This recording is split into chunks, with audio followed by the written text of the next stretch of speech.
La Biblia es, sin ninguna duda, el libro más impresionante que existe porque es la palabra de Dios. Y no solamente porque Dios nos hable y al leer su palabra conversa con nosotros, sino también por todo lo que Él nos enseña y cómo todo tiene un sentido. Incluso las historias de la Biblia tienen un sentido que nos hacen ver mucho más allá de lo que nosotros imaginamos. Y en el libro de Jueces, el capítulo 9, desde el versículo 8, que antes estabais escuchando la lectura, el libro de los Jueces es un libro muy especial porque es un momento en el que el pueblo de Israel depende de Dios directamente por medio de las personas, hombres y mujeres, que Él ha escogido para que le hablen al pueblo y para que el pueblo pueda ser transformado. Pero ¿cuál es el problema? Que normalmente el pueblo se aleja de Dios y aparecen incluso personas, como en este caso, en el capítulo 9, habla sobre Abimelech, un hombre que era hijo, uno de los muchos hijos que Gedeón tuvo. ¿Os acordáis la historia de Gedeón? Alguien impresionante que incluso en la carta a los hebreos se nos menciona de él como un héroe de la fe. Y realmente era un héroe porque solamente con 300 soldados, incluso desarmados, solamente tenían en sus manos, en su mano derecha una trompeta y en su mano izquierda una teja ardiendo, una lámpara con luz, fueron capaces de hacer huir y vencer a miles de soldados enemigos, porque Dios les estaba enseñando que el poder y la fuerza estaba en Él mismo y no en su poder como ejército. Gedeón tuvo muchos hijos y todos estaban esperando que fueran los hijos de Gedeón, alguno de sus hijos, que pudiera ser el siguiente juez de Israel. Pero él también había cometido algunas equivocaciones y entre ellas, juntarse con una prostituta de la que tuvo este hijo, Abimelech. Y Abimelech lo que él quería era ser el rey, quería ser el rey de Israel, quería ser el juez, quería ser el que gobernara todo el pueblo. Así que lo que hizo fue matar a todos sus hermanos, imaginaos, para él quedarse con el puesto. Todos menos uno que escapó, el más pequeño. Casi siempre el más pequeño de todos es el que suele escaparse, y en este caso fue Jotán. Y cuando Abimelech se presenta al pueblo y habla de él mismo y dice que él va a ser el próximo rey, y ahí vais a ver a dónde quiero llegar y lo que Dios tiene que enseñarnos en nuestra vida. Pues Jotán, que aunque era muy joven, Dios le dio una inteligencia realmente impresionante, le cuenta una historia al pueblo para que comprendan lo que está haciendo Abimelech. Y esa es la historia. Y yo creo que merece la pena que la volvamos a leer para recordarla, porque es Jueces capítulo 9, el versículo 8. Dice: una vez los árboles fueron a ungir un rey sobre ellos. Y fijaos, dijeron al olivo, al primero: reina sobre nosotros. Mas el olivo les respondió: he de dejar mi aceite con el cual se honra a Dios y a los hombres para ir a ondear sobre los árboles, es decir, para ir a gobernar, a reinar sobre los árboles. Fijaos el argumento del olivo, qué bonito es. Dice: he de dejar mi aceite con el que honro a Dios y a los hombres.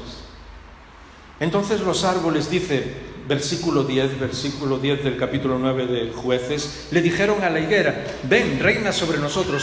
Pero la higuera le respondió: he de dejar mi dulzura y mi buen fruto para ir a reinar sobre los árboles, a ondear sobre ellos. Después los árboles le dijeron a la vid: ven tú, reina sobre nosotros. Y la vid le respondió: he de dejar mi mosto que alegra a Dios y a los hombres para ir a reinar sobre los árboles. Y dijeron todos los árboles a la zarza: ven tú y reina sobre nosotros. Y la zarza dijo a los árboles: si en verdad me ungís como rey sobre vosotros, venid y refugiaos en mi sombra. Y es una historia realmente apasionante, por lo que vamos a ver en muy pocos minutos, pero es una historia que nos habla a cada uno de nosotros, porque está diciéndonos qué voy a hacer, es decir, cuál es la motivación de mi vida. Porque vivimos en un mundo y en una sociedad en el día de hoy en lo que todo tiene que ver con reinar, con que seamos nosotros el centro de la atención, con cumplir nuestros sueños, con hacer las cosas que nosotros queremos hacer. Entonces, con eso tiene que ver todo. Y todos los libros y las conferencias y los programas en televisión, todos están orientados a mirarnos hacia nosotros mismos y como decir, pues, ¿a qué tengo derecho? ¿Cuáles son mis derechos? ¿Cómo voy a ser rey? Yo quiero ser rey por lo menos de mi propia vida. Y si puedo de algo más, mejor. Esa es la motivación en el día de hoy. Y fijaos, vamos un poco al revés de lo que cualquier predicador haría. Vamos a comenzar por el final. El único árbol que dijo, y os dais cuenta de cómo esta historia es realmente poética, porque es obvio que los árboles no hablan, pero es una historia poética que quiere llegar a nuestro corazón, como quería llegar al corazón del pueblo de Israel. El único árbol que dice, sí, yo voy a ser vuestro rey, es la zarza, el último. Incluso dice, pues, venid y cobijaos bajo mi sombra. Las zarzas no tienen sombra. Y es más, si te cobijas debajo de una zarza, tarde o temprano vas a terminar pinchado. Entonces, muchas veces en nuestra vida, nosotros pensamos y creemos que somos así, y somos arrogantes. Quizás incluso no nos preocupamos de los demás, pero sí decimos, hey, cobíjate bajo mi sombra. La zarza siempre fue en la Biblia, la zarza y los espinos, el símbolo del mal. Cuando el hombre pecó, lo primero que hizo la tierra fue producir espinos. Incluso profetas como Isaías y Ezequiel nos dicen que un día Dios destruirá todo lo que son los espinos y la zarza. Dice, en lugar del espino crecerá el ciprés, porque lo que Dios hace es absolutamente maravilloso, es bonito, y vosotros lo tenéis aquí en el paisaje de los bosques alrededor de la ciudad y en los lugares donde vivís. Porque Dios crea esa belleza, Dios crea árboles, crea majestuosidad. Y nosotros, con nuestra manera de hacer las cosas, con nuestro a veces ser zarza y querer reinar sobre todas las personas, no nos damos cuenta de que lo único que podemos hacer es destruir a las personas. Pero yo sé que nosotros en el fondo de nuestro corazón no queremos ser así como esta zarza. La zarza representaba en ese momento a Abimelech, que no le había preocupado incluso matar a sus hermanos con tal de ser él el rey.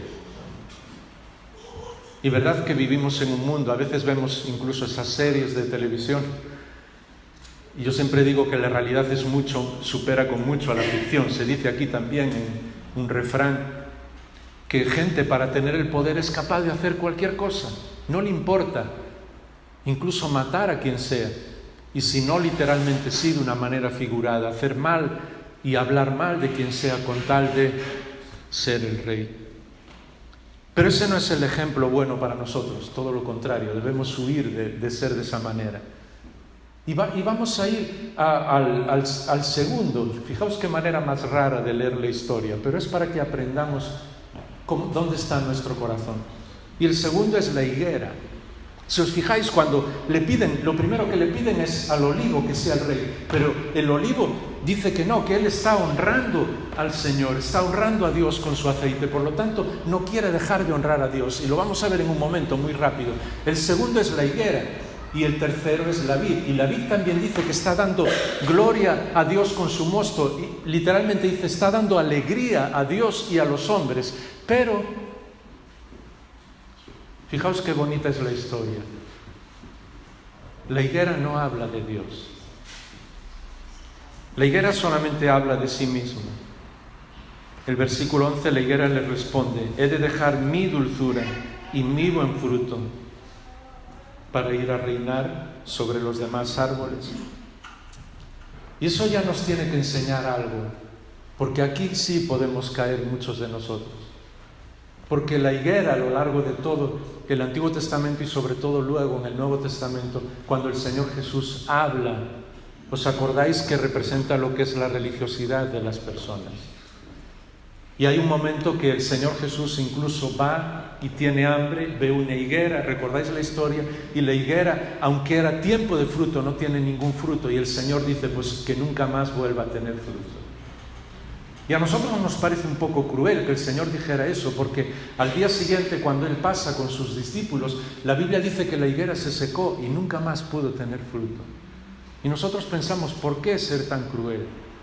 Porque precisamente la higuera, lo que es ese símbolo de la religiosidad que ocurría en ese momento en el pueblo de Israel y que desgraciadamente está sucediendo también en nuestro primer mundo. Es la apariencia de algo muy bonito, la apariencia de tener fruto, la apariencia de tener ramas, la apariencia de ser buenas personas, pero luego no llevar fruto para el Señor. Y por eso la higuera es arrogante, no habla de Dios, dice, no puedo dejar mi dulzura, no puedo dejar lo que yo tengo. Y al final, cuando caemos en la religiosidad, cuando caemos incluso en el cristianismo solo de nombre, cuando caemos en seguir a Dios solamente por las cosas que conocemos o comprendemos y no con todo nuestro amor, nos volvemos arrogantes. Y enseguida juzgamos a los demás, y enseguida vemos las faltas de otras personas. Cuando el Señor viene a nuestra vida, esa es la pregunta que deberíamos hacer. ¿Él encuentra fruto para Él? Porque a veces, ¿qué hay en el fondo de la religiosidad? Recordad que fueron los religiosos los que llevaron al Señor Jesús a la cruz, los que le acusaron. ¿Por qué? Porque querían que Dios hiciera exactamente lo que ellos decían.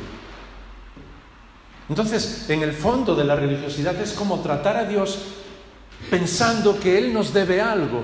Señor, mira lo que hago. ¿Os acordáis de cuando el fariseo y el publicano fueron a orar? El fariseo decía, Señor, yo ayuno, yo doy mi diezmo, yo voy al templo,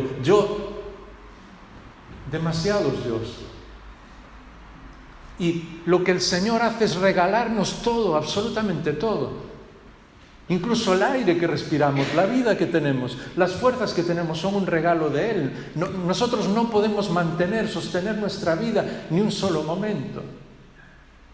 Entonces, cuando tratamos al Señor como si Él nos debiera algo, cuando siempre le hablamos de, Señor, yo tengo derecho a yo, hemos caído en la religiosidad y entonces no podemos dar fruto al Señor. Y ahora fijaos los dos ejemplos buenos y los que podemos aprender muchísimo, y yo creo que es lo que el Señor quiere tocar nuestro corazón en esta mañana. Y el primero es el aceite, cuando le dicen al olivo, reina sobre nosotros. Pero Él dice, he de dejar mi aceite con el cual se honra a Dios y a los hombres. Ese sí es un objetivo impresionante en la vida, ¿verdad? Honrar a Dios y a las demás personas. Estos días hemos tenido el privilegio de visitar varios lugares donde hay obras de arte en diferentes países que son impresionantes. Y hay algo que a mí me llama la atención siempre. La gran mayoría de los artistas eran personas que amaban a Dios y que sus obras, incluso obras tan majestuosas como el propio David de Miguel Ángel, una estatua de casi 5 metros de alto y de una sola pieza de mármol. Y él decía, y lo dejó escrito muchísimas veces, que toda su obra y sus pinturas eran para honrar a Dios. Y los músicos, gente como Bach, Beethoven, incluso gente de vida muy disoluta como el propio Mozart, siempre escribían al final Soli Deo Gloria. La gloria es para Él, porque ellos concebían incluso el arte como honrar a Dios y a las demás personas. Y nosotros disfrutamos de ese arte porque hubo personas que su preocupación fue honrar a Dios y honrar a los demás. Y por eso, en los tiempos de la Reforma Protestante, se acuñó una frase en latín, porque se conocía esa lengua en todos los países de Europa, que era coram Deo, en la presencia de Dios. todo lo que hacemos, sea lo que sea, nuestro trabajo, seas el artista más conocido del mundo, una persona que estás limpiando o que haces algo que aparentemente parece que no tiene mucho sentido, lo hacían en la presencia de Dios para honrar a Dios y para honrar a los demás. Y por eso el mundo fue transformado. Y por eso nosotros vivimos ahora de las libertades que esas personas pudieron ganar honrando a Dios y honrando a los demás. Pero además, el olivo va mucho más allá, porque a lo largo de toda la Biblia, el aceite, sabéis de que es el símbolo del Espíritu Santo, del Espíritu de Dios. Y por eso cuando Pablo habla a los romanos y habla de que Dios transforma nuestra vida, nos habla de que el Espíritu Santo fue derramado sobre nosotros, como se derrama el aceite. Y es un símbolo absolutamente genial que nos puede ayudar mucho en nuestra vida, porque nos habla del amor. El Espíritu Santo es el vínculo del amor, y cuando el amor se derrama sobre nosotros, no solamente nos sentimos amados, sino que aprendemos a amar a las demás personas. Pero además nos habla de sanidad, porque en aquel momento el aceite era lo que se usaba para curar las heridas. No vivían en los tiempos que tenemos ahora, que tenemos muchos productos de farmacia y de todo tipo de medicinas. Muchas veces ellos lo único que hacían era poner aceite para que las heridas pudieran ser curadas y orar al Señor y descansar en el Señor. Y sabéis, yo no sé si has pensado alguna vez que Dios te ha colocado en este lugar, en esta ciudad, en el lugar donde estás, en el trabajo donde estás, en la familia donde estás, para sanar también a las demás personas. Para ser como aceite, ¿entendéis? Que cure a las demás personas, que cure las heridas, a veces heridas que las otras personas tienen en su corazón, cosas que han sucedido en el pasado, cosas que no pueden entender, momentos de sufrimiento que están pasando. Pues Dios quiere que seas también un olivo, que puedas ayudar en la sanidad de otras personas. Pero además una imagen absolutamente radiante, en el mejor sentido de la palabra, en el Antiguo Testamento, y es que el aceite varias veces se nos menciona que no solamente se usaba para sanar, sino que también dice que ungían a las personas con aceite para que su rostro brillara. Y verdad que nos encanta ver a personas, incluso aunque no los conozcamos, si los vemos por la calle y vemos que su rostro brilla, que sus ojos brillan. No sé si os pasa a vosotros, yo lo he contado en algunos lugares, ahora tenemos móvil, GPS y no sé cuántas cosas más que nos ayudan a llegar a los lugares, pero hay algunos aquí ya de mi edad y algunos más mayores que os acordáis de la época que no había nada de eso. Entonces tú llegabas a una ciudad, tenías que parar y preguntar a alguien a dónde ir. Y a veces llegabas y cuando veías a alguien en la calle, tú ya mirabas y veías a una persona y decías, uy, a este no le pregunto ni de broma. Ya por la cara que venía. Pero veías a otras personas con su rostro radiante y decías, sí, esta persona me va a ayudar. Y la Biblia nos dice que el aceite que Dios nos da hace brillar nuestro rostro. Y en la sociedad de hoy, que lo único que mide son seguidores y redes sociales, y los amigos sencillamente se ven por el teléfono y ya no se ven cara a cara, las personas necesitan ojos que brillen, rostros que brillen, personas que abracen. Y por eso no dejes de ser olivo para reinar, para ser rey, para ser reina. Sigue brillando, sigue ayudando a las personas, sigue mostrando tus ojos enamorados del Señor y tu sonrisa para el Señor. Porque, ¿sabes? Esto no tiene nada que ver con, no sé, quizás pueda sonar muy romántico estas cosas, no tiene nada que ver con eso. ¿Os acordáis de la bendición sacerdotal de el libro de Números capítulo 6? La bendición que hasta el día de hoy el pueblo de Israel se repiten porque es una manera de bendecir de parte de Dios y a los demás. Y en muchas iglesias se dice, el Señor te bendiga y te guarde, el Señor.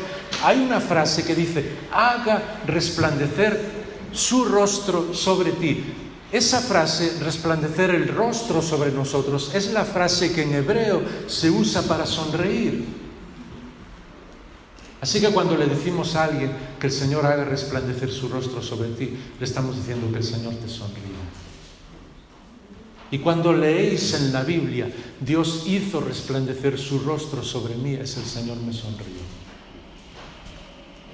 Y nosotros nos declaramos hijos de nuestro Padre Celestial cuando sonreímos también, cuando bendecimos, cuando sanamos, cuando derramamos amor como el Espíritu de Dios lo hace, cuando somos olivo, ¿me entendéis?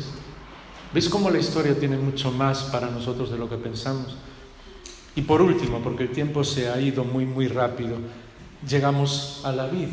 ¿Os acordáis que en el versículo 13, la vid les respondió: he de dejar mi mosto que alegra a Dios y a los hombres para ir a gobernar sobre los árboles?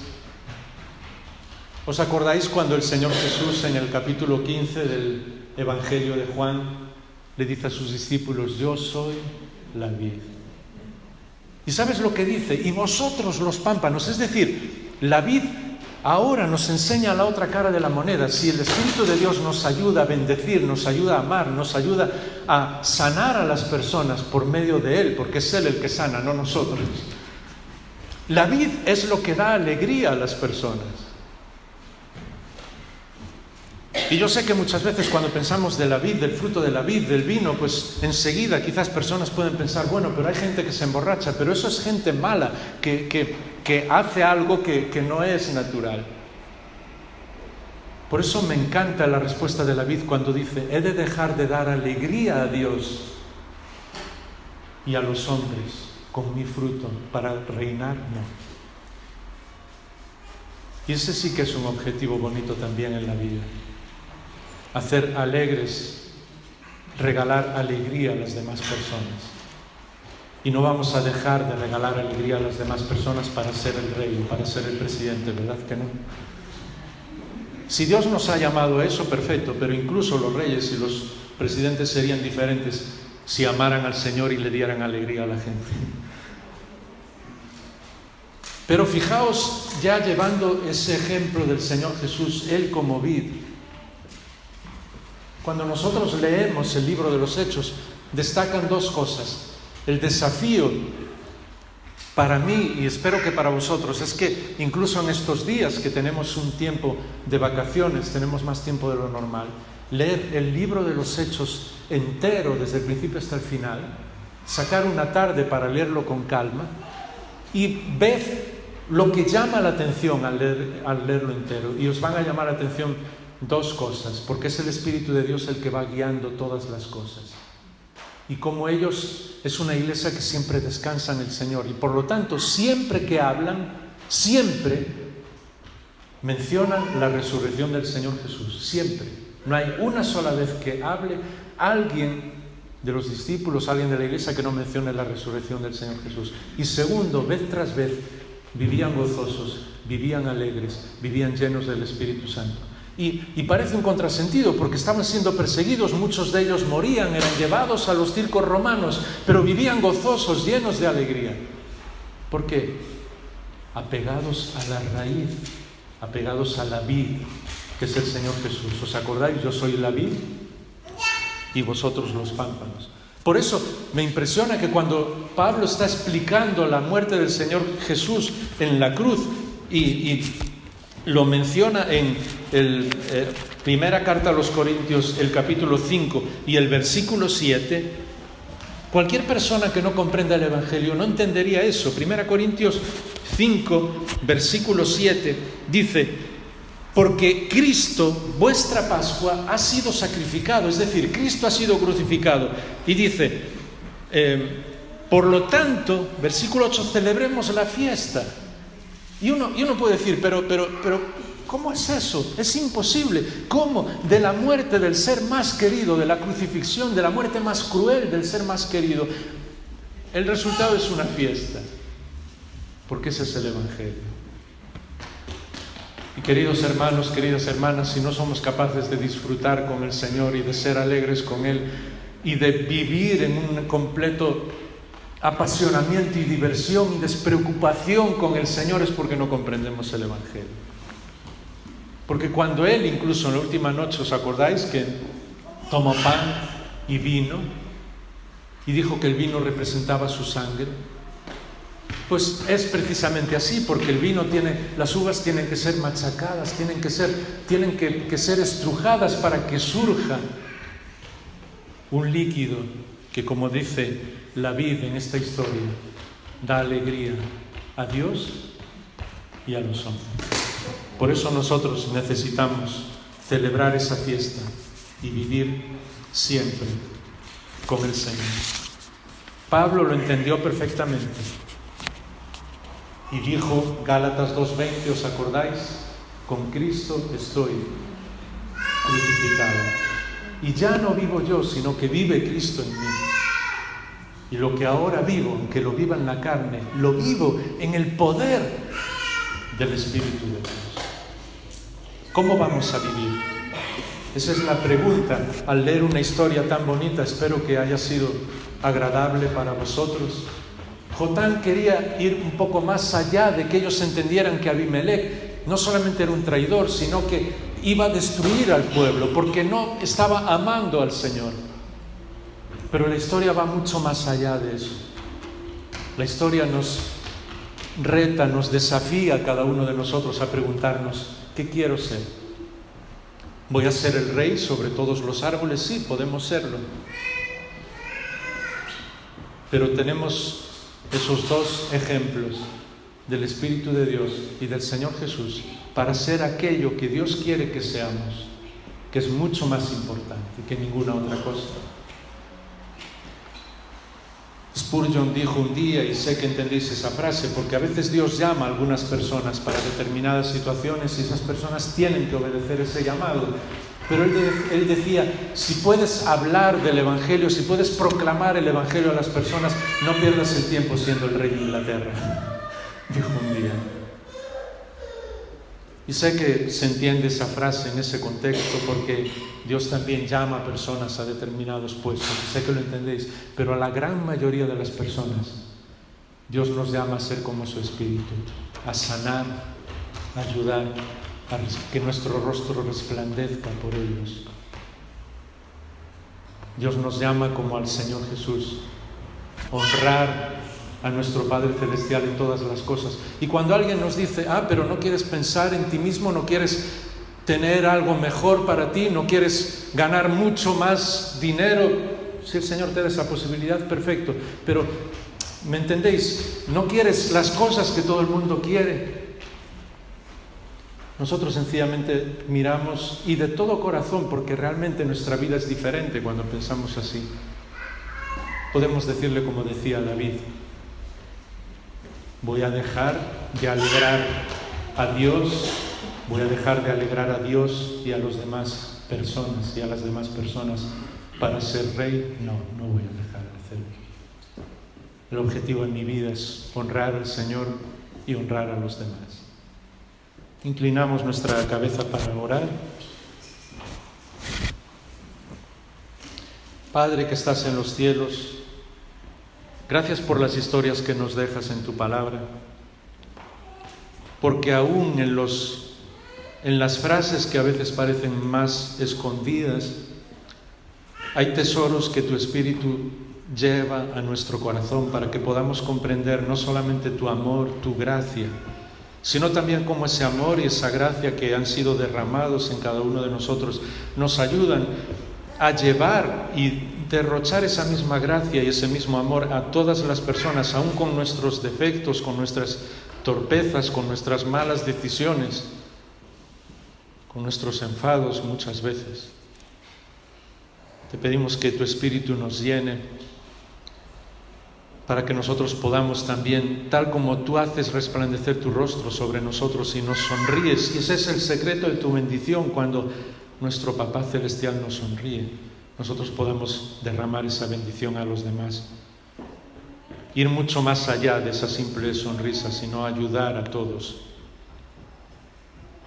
Y tal como la vid, como el Señor Jesús hizo, entregando su vida, dándose en nuestro lugar, yendo a una cruz en nuestro lugar, nosotros seamos capaces de entregarlo todo por alegrar a Dios y a las personas que nos rodean. Y el mundo será transformado, no por nuestro poder, sino por el tuyo. Pero en ese proceso, Padre, nos harás realmente felices y contentos y seremos capaces de darnos cuenta de que es mucho más importante honrarte a ti y a los demás que ser rey de ninguna cosa. Y estamos viviendo una contracultura diferente y enseñándole al mundo que la persona más feliz es la que da y la que se da a sí misma. Ayúdanos a vivir de esta manera, en el nombre del Señor Jesús. Amén.